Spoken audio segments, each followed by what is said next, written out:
কিন্তু এখনো মনে হয় যে নতুন নতুন দিক প্রত্যেক বছরে, প্রত্যেক মাসে, প্রত্যেক দিনেই মনে হয় উন্মোচিত হয়। She is a treasure. তো সেই ট্রেজার হান্ট করেছে সুমন। খুব ইন্সপায়ারিং ছবি। রিনা মাসি অলওয়েজ আমাকে ইন্সপায়ার করে হচ্ছে, ছোটবেলা থেকেই দেখছি।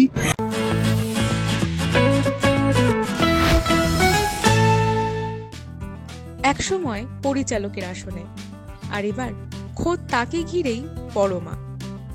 1985 সালে মুক্তি পায় অপর্ণা সেন পরিচালিত এবং রাখি গুলজার অভিনীত এই ছবি।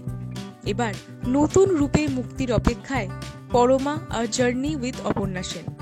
পরিচালক তথা অভিনেত্রীকে ঘিরে তথ্যচিত্র তৈরি করেছেন পরিচালক সুমন ঘোষ।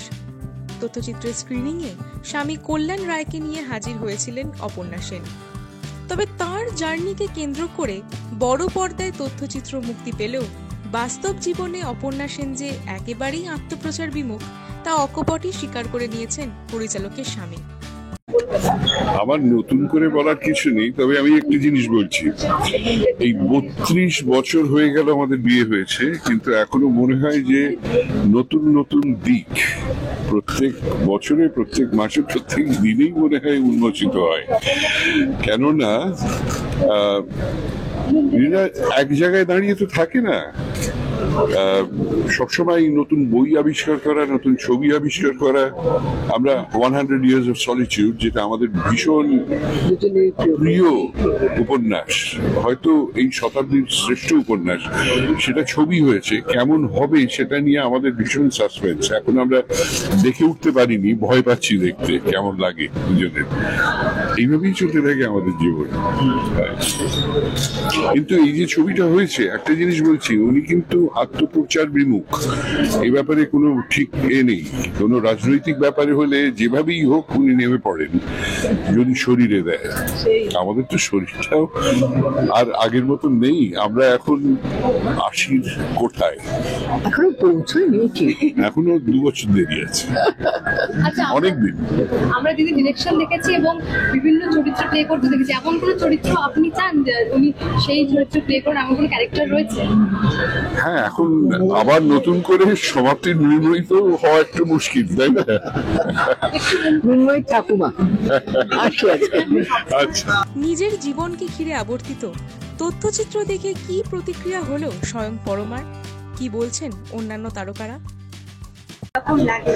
আমার ভালো লেগেছে, মানে আমার মনে হচ্ছে খুব সুমনের দিক থেকে একটা খুব সৎ একটা প্রচেষ্টা হয়েছে। কারণ এটা ছবিটা যেটা আমার সবচেয়ে ভালো লাগবে, ছবিটা একটা স্তুতি নয়, এক ব্যালেন্সড। আমার মানে একটা জীবনে অনেক কিছু করে ফেলেছি তো, সুতরাং সবকিছু একসঙ্গে দেখানোটাও তো মুশকিল। তবে এই যে বিভিন্ন আমার সম্বন্ধে মানুষে বলছেন, তাদের সমস্ত দৃষ্টিকোণ, তাদের দৃষ্টিকোণ থেকে বলা কথাগুলো, এগুলো সব তো আমার আগে থেকে জানা ছিল না। তো সেটা আমার খুব মজা লাগছিল। ও আচ্ছা, এরা আমার সম্বন্ধে এরকম ভাবে, বললাম এটা ভাবে আমার সম্বন্ধে। এইগুলো খুব মজা লাগছিল নিজের দেখতে। আর সবচেয়ে ভালো লাগছিল যে পুরোনো জায়গাগুলোতে ফিরে যাওয়া, সেটা খুব ভালো লাগছিল। আর সুমন আমার মনে হলে সুন্দর করে এটাকে এডিট করেছে, ঠিক জায়গায় ঠিক ফটোগ্রাফি, ঠিক জায়গায় ঠিক ওই কাটাটা আমার বেশ লাগলো। আমি এক কথা বলবো, খুব ইন্সপায়ারিং, খুব ইন্সপায়ারিং ছবি।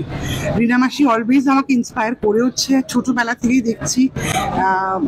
এবং সেই তাকে আরো অন্যভাবে চেনা, অন্যভাবে দেখা, আমার অসম্ভব একটা ভালো জার্নি হলো এই 80 মিনিট। খুব এনজয় করেছি। এরকম একটা জীবন, মানে এইভাবে এত, মানে একটা এত দীর্ঘ জীবনযাপন, অভিনেত্রী থেকে শুরু করে স্টারডাম থেকে শুরু করে মিনিংফুল একজন চলচ্চিত্র পরিচালক হয়ে ওঠা, চিত্রনাট্যকার হয়ে ওঠা এবং সোশ্যাল অ্যাক্টিভিস্ট হয়ে ওঠা, এত কিছু একটা জীবনের মধ্যে আঁটিয়ে নেওয়া কজন পুরুষ বা নারী পারেন বা অন্যান্য কেউ পারেন, সেটা আমার কাছে খুব বড় প্রশ্ন। এখনো থেমে নেই। এটা অপর্ণা সেন পারেন এবং করে চলেছেন। কাজে আমাদের গর্ব হওয়া উচিত ভারতবাসীদের, এরকম একজন প্রতিভা আমাদের সমাজে জন্মেছেন, আছেন এবং আমরা সেই সময় এখানে থাকি এই একই শহরে কলকাতায়। I am proud of her.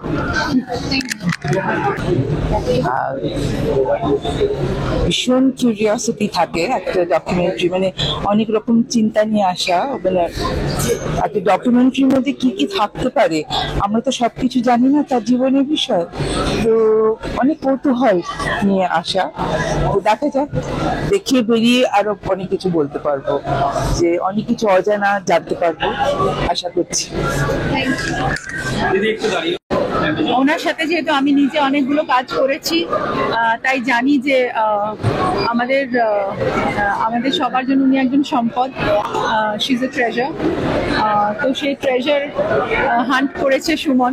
Treasure কিভাবে হয়েছে তার একটা দারুণ ডকুমেন্টেশনও করেছে, এবং বিভিন্ন ছবি এবং সেটার ব্যাকগ্রাউন্ড এবং সেই ছবির মেকিং এবং বিভিন্ন মানুষের ওনার সম্বন্ধে তাদের বক্তব্য সেগুলো তুলে ধরেছে। সেটা একটা অসাধারণ একটা জিনিসও তৈরি করেছে। সেটার জন্য আমাদের কাছে খুব এটা কি বলবো, আমাদের কাছে একটা খুব বড় প্রাপ্তি যে এরকম একজন মানুষের এত বড় মানে তার কাজের সবকিছুর একটা ডকুমেন্টেশন থাকলো।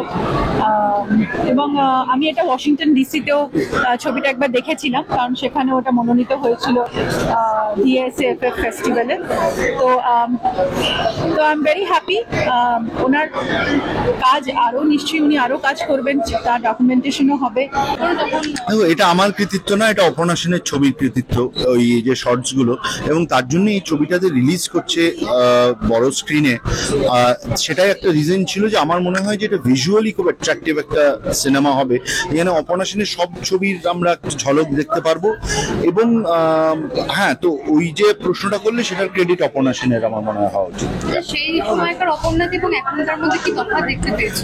সেই সময় তো আমি চিনতাম না অপর্ণা সেনকে, যতটুকু দেখেছি, বাট আমার মনে হয় যে উনি মানুষ হিসেবে একদম একই আছেন, যেরকম she wants to keep her voice, and ওনার যে প্রেজেন্স, ওনার যে বুদ্ধিমত্তার সবই একই আছে। But of course when she was an actress একটা অন্য সত্তা ছিল, সেটা আমি তো দেখতে পাইনি। হ্যাঁ, পরবর্তীকালে আমার ছবি বসু পরিবারে অভিনেত্রী হিসেবে উনি অভিনয় করেছেন, খুব ভালো এক্সপিরিয়েন্স সেটা।